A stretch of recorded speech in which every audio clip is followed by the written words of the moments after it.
Parents who have disowned or genuinely stopped loving your child. What happened? A little different. I was disowned, but I deserved it. I was an addict and a mess for a long time.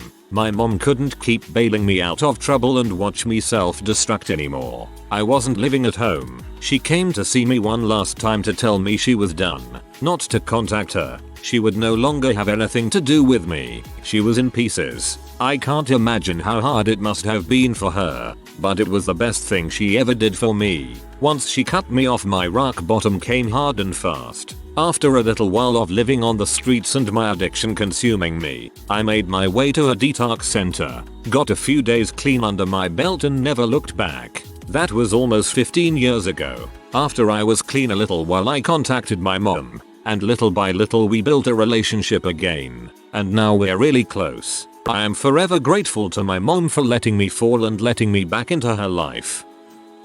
Drugs, violence, theft, repetitively trying to destroy his younger brother, becoming a danger to myself and others, mental health issues that he refuses to deal with any longer or take his meds for anymore. Just plain off the chain behavior that was too much for all of us. I wouldn't call it disowning, as much as putting down boundaries and setting up fences to protect people who don't deserve his treatment. He also tends to be very manipulative and leans toward narcissistic behavior, in that he will habitually lie about you to others and try to play the victim. This can be very damaging to relationships with people that don't understand what's going on. So I'd rather just not bring myself into the equation anymore, because it's too costly and it's not worth it. He lacks empathy and doesn't know how to stop himself from his harmful behavior due to a developmental disability. Although he will also admit that he knows what he's doing and he knows that he is manipulative and playing games at times. When he was younger and was under the rules of being a minor, then he had all the help in the world and it was easier to deal with.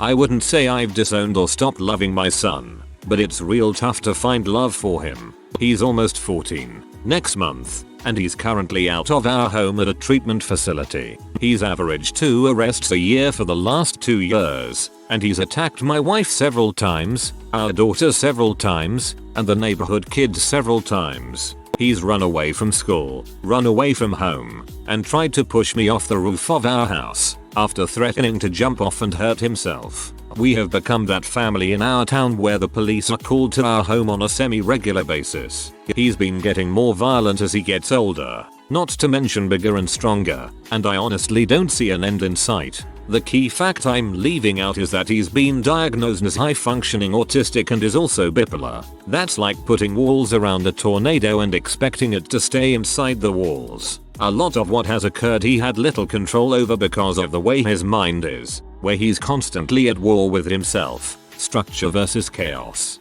And my wife and I have tried desperately to give him the best life we can while keeping ourselves and our daughters safe.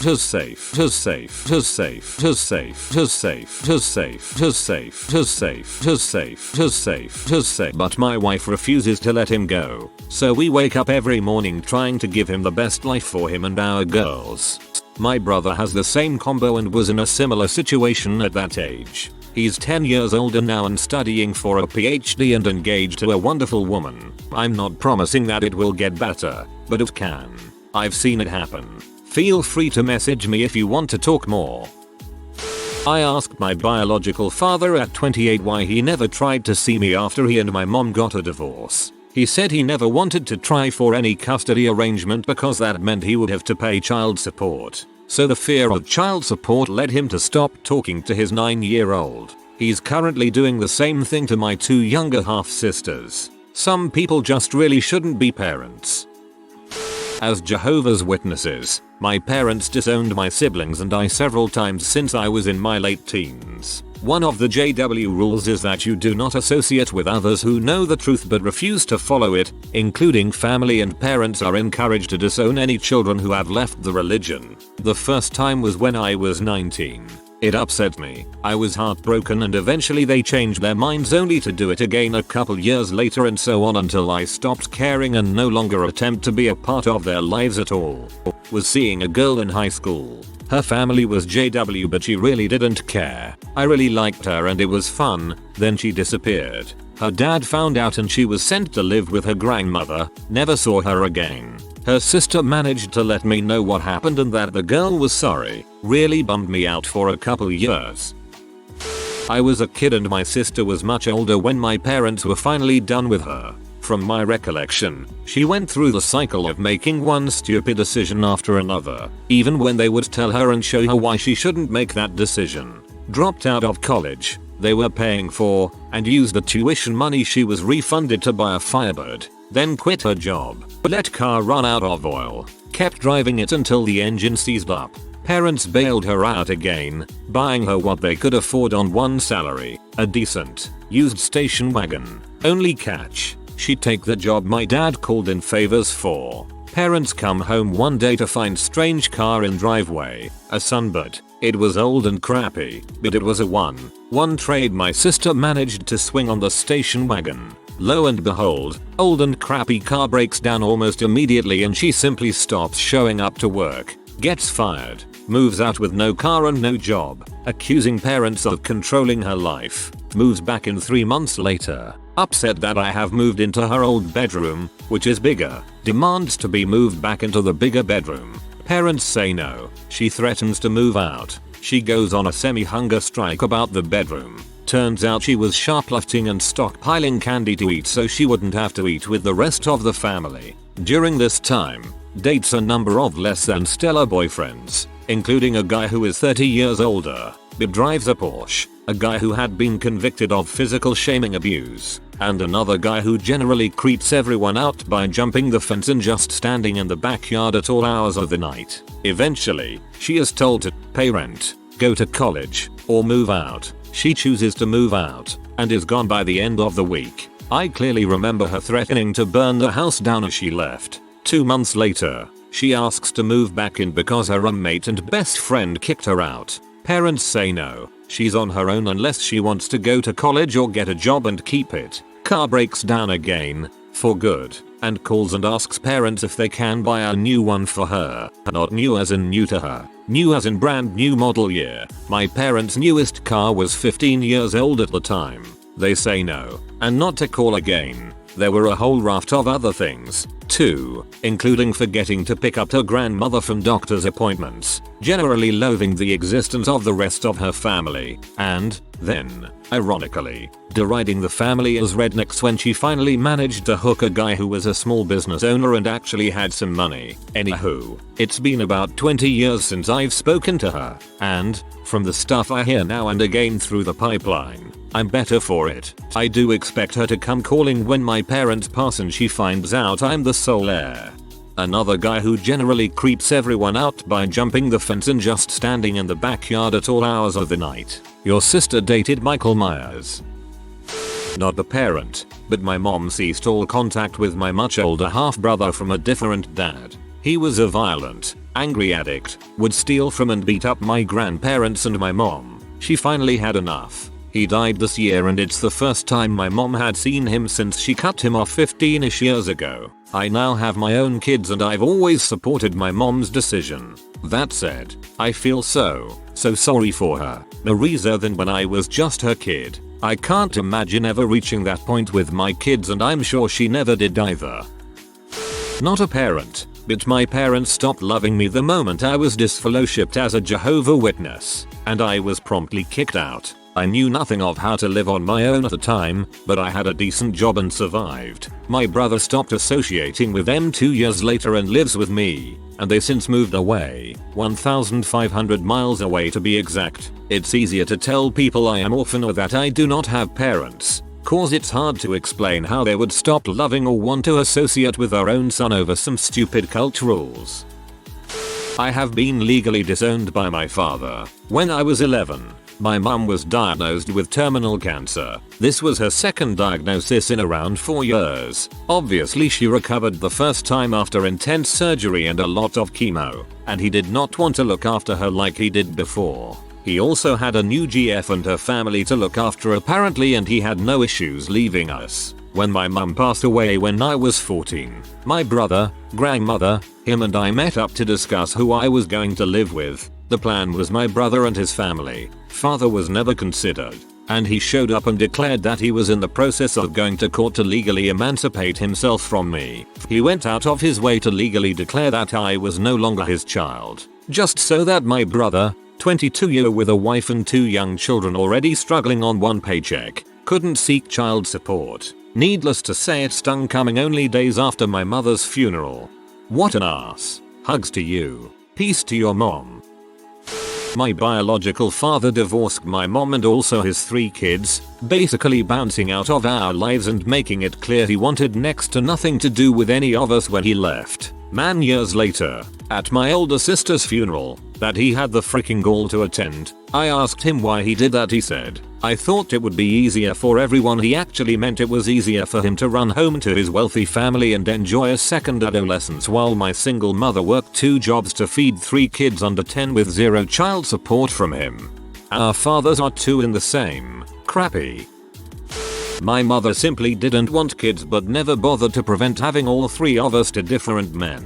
She tried to have my dad put in jail for abuse. Meanwhile, he was working 2 jobs to support us and would come home to a filthy house and my diaper completely loaded. She put all 3 of us in foster care and luckily my dad got me along with my other half sister's dad got her, but the oldest of us spent 18 years of her life in foster care.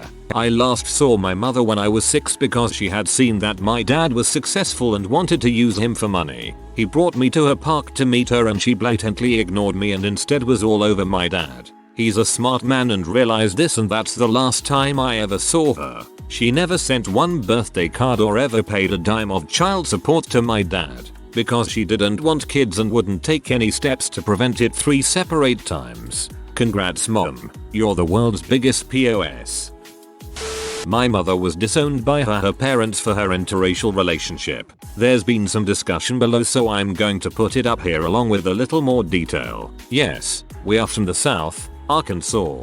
There are parts of this that are weird too. My mother initially lied to her parents and said she was dating an Arab man. This was fine, but they found out she was lying, leading to her being disowned. I guess in the early 70s Arabs were okay but blacks were no numbers. They disowned my mom, but it was fine if we came over. My older sister was close with them, but me and my younger sister always felt weird going over there. They adored my older sister though when she stayed over and went on vacation with them among other things. I remember asking my grandfather why he didn't like my mother when I was about 8 or 9 years old at a cousin's birthday party. He just walked away. These same people who essentially pushed her out of their lives were the same ones she took care of and comforted in their darkest times. She sort of went back to them and they didn't push her away for what I am assuming is they knew the end was near and they were trying to right their wrongs. I have no idea, just an assumption. She was there with them until their ends though. My mom might not be perfect, but dang, that made me look at her in a completely different light. Other way round. My father had this incredible stupid bee as a wife. She is just terrible. She left him, only quite a bit of money, cheated on my father and on and on. After 3 years of marriage, she is around 36 and my father is 50. He did everything for her and she just made him miserable. But he kept going. When she left my father, he became really depressed and I cared for him, hoping that he would get over the whole situation, etc. We even fought the whole divorce together. He got better and everything. I was really happy for him. Then came the day that she had no money left and she came back to my father. He told me about it and I was so angry that he didn't learn from the story before. I told him that I don't want to see her ever again and I won't do anything with him if she there as well. The day came when my father and I wanted to meet for lunch. As I arrived, I saw her sitting there with him. I went to the place and said that she had to leave or I'm gonna leave. He became mad at for that and I left. He tried to do the same move again. I told him to frick off and never spoke to him again. I never trusted this woman. It became better and then I found out about her cheating, lying and everything. She told me to frick off when I wanted my money back. I won't trust her ever again, but I can't help my dad. I told him everything and he is still blind through those love curtains. Sounds like my dad. He will stick up for my narcissistic mother until he's blue in the face. I went no contact with her, but told him that he could come and visit me and his, at the time, newborn granddaughter anytime he wanted. Nope, wouldn't do it without mom. It eventually got to the point where it became a lost cause and I realized we'll never have a relationship as long as mom is alive. Not a mom, just her 15-year daughter. Often my mom used to say that I didn't love her. Each day it got worse and worse. The affirmations from her saying that started getting to me, and soon enough, I really did stop loving her. She's not an alcoholic, but there have been quite a few nights where she came home very intoxicated and said horrible things to my brother and me. She lies often. I've caught her stealing my money for her gambling addiction. She wastes $200-300 weekly on lotto tickets. About 80% of the time she's not even paying with her money. She is so irresponsible that she's been fired from around 6 jobs in the span of 2 years. I get called many horrible names daily by her. One major thing she does that bugs me is after her screaming session, she'll try to make it up to me, and when I don't reciprocate her affection, she blames our horrible relationship on me. Didn't want to make this super depressing, but I guess that escalated quickly. I don't think this is bad enough to call CPS, since I'm actually living with my grandma, grandpa and mom. My brother is in college right now. My grandma is our main source of income and we do have a healthy relationship. No, I don't have a dad to fall back on if you were confused about that as well. TLDR. My mom steals my money, calls me horrible names and is irresponsible. I'm sorry your life is so hard right now. Keep a solid head on your shoulders and you'll have a wonderful future. If there is someone at school you can speak to, it might be worth doing so. Cliche, not me, but my mum got taken out of my grandparents' will, and she only got to know so because of her sister. Her side of the family has always been very conservative and rather communal, so till death do us apart is serious business with them. When she ran away for over a week without giving any notice, leaving me and my sister alone, only to come back with some stranger we couldn't tell anyone they were living with us. It was obvious things were about to get hairy. She divorced and remarried in the span of about 6 months, trying to keep everyone in the family out of the loop. I wouldn't be surprised if someone learned about it through the invitation to the party. Cries and drama ensured that day. She wasn't invited to the Christmas family reunion, and she used me and my sister as bargaining chips. They took away from her anything that was still in their name. She moved away, and only recently has she been trying to connect back. Why did she get divorced in the first place anyway? Child here. I have disowned my mother. Seems a common theme here. She did everything from generally invading privacy to starving us. She even went so far as to orchestrate my violation and my immediate pregnancy from said because she wanted cute little grandkids and she didn't want to wait. I was 13. When we moved in with my grandmother we didn't know how to use silverware. I didn't start brushing my teeth until I was 15 because we never knew. Really fricked out lady. I went out with a woman who had a 22-year-old son that she disowned forever. She didn't like to talk about him at first, but one day she just told me that she caught him molesting his 8-year-old cousin when he was 20 years old, while the rest of the family was having dinner downstairs, including the 8-year-old's mother. I didn't ask anything more than that.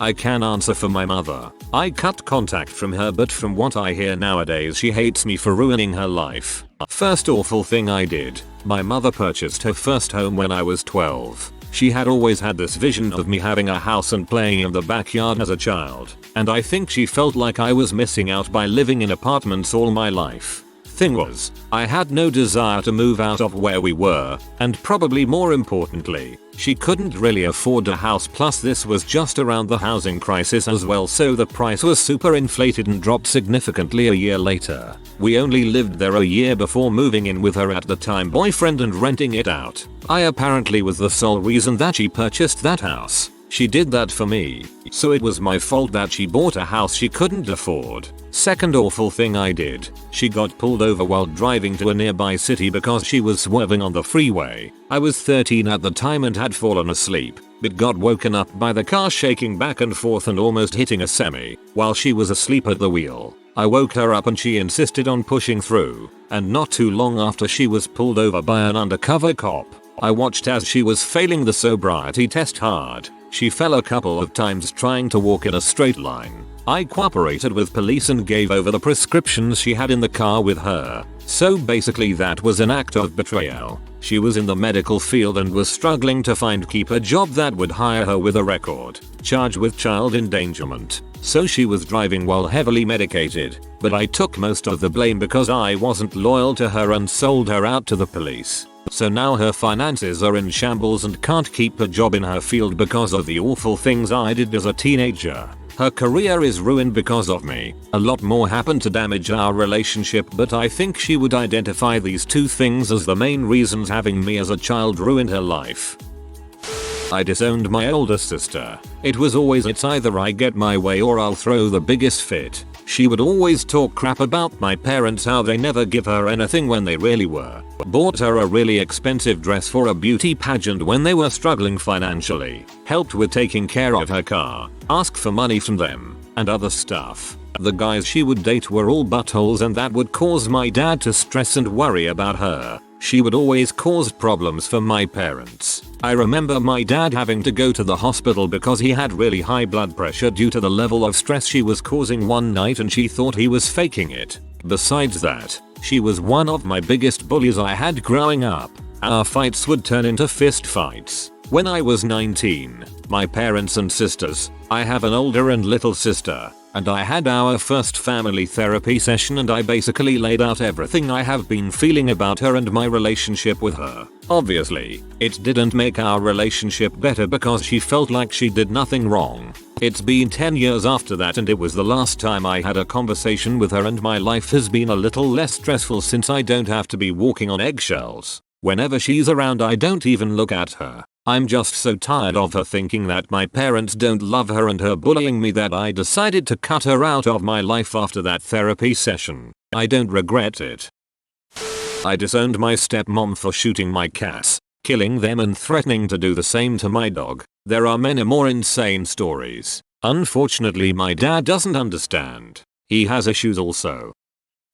My dad disowned my half-sister, his biological daughter. She had a fling with a guy, had her third child, and he beat her up and ditched her. She had her kids taken away from her because of the unsafe environment her boyfriend put the family in, so she turned to drugs like H&M. She also started shoplifting. She was arrested multiple times for drug use and shoplifting. She refused to go to court on the date she was supposed to go. This kept happening for a year until she finally told my dad she wanted to get help. He paid for her to go to rehab. She doesn't go. She just keeps asking for money, and he keeps giving it to her thinking she really needed it. Nope, just drugs. So he stops giving her money. She goes missing for a few days. Turns out she dead and was wandering across Mississippi. She was arrested, let out, stayed in a halfway house, then went back on drugs and shoplifted again. She's currently in jail and won't be able to get out that easily this time. My parents have tried for several years,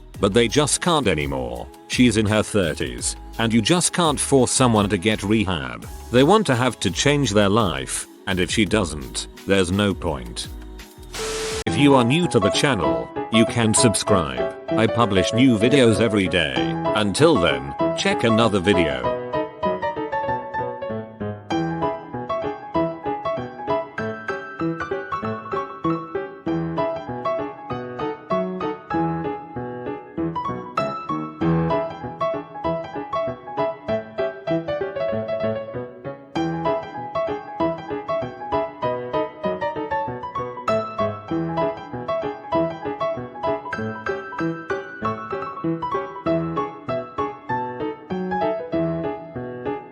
Bye for now.